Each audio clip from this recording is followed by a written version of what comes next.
Daddy Kang. Pikachu. And eto, punta kami sa Eurotex para bumili na kama para sa sasakyan. Ginawang playground yung Eurotex sa showroom. Sa Valenzuela to eh. Hilo. Yun nga, oh. Ah. Ginawang playground, no? Bumili kami ng kama para sa ganon, kapag umaalis kami, hindi namin kailangan mag-check-in. Pwede kami nakahiga lang sa kama habang nanonood na magandang tanawin, di ba? Mas okay yun. Stupid. Boy, nauntot pa ang bata.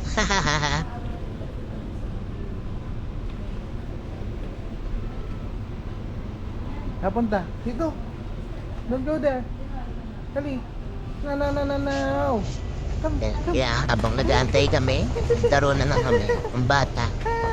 Na-enjoy na dito sa Pika. Eurotex kasi napakaliwalas naman ang lugar. Tsaka Pika. napakalinis. Na? Boo! Kaya laro-laro na lang muna kami. Enjoy since rest day naman namin. Kali. No. Family time. No. Napakalaga na family time. Hala. Simula ka Pika. nang nagkaroon kami ng rest day.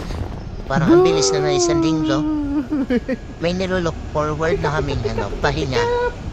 Boo! Kaya para din sa bata, namumuti na yung mata sa kwarto.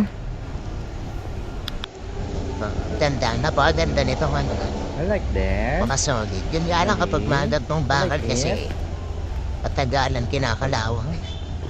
Madali naman remedyohan yung mga ganyan. Kali. Maganda pa rin.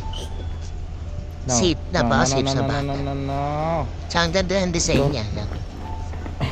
Ayan.